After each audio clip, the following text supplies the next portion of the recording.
स्वागत आहे मित्रांनो। तर आपण घरचा पाया खोदत आहे।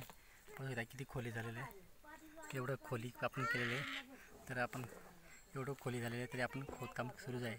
तर आपण खोदकाम कशा प्रकारे करत आहे व कसे काम आपण करत आहे हे तुम्हाला थोडक्यात दाखवणार आहे व्हिडिओच्या माध्यमातून। तुम्ही पाहू शकता एवढी खोली झालेली आहे, पाहू शकता एवढी खोली झालेली आहे। तर आपण आता माती खोदून ठेवलेली आहे, ते आता कोरणार आहे। तर मित्रांनो आपण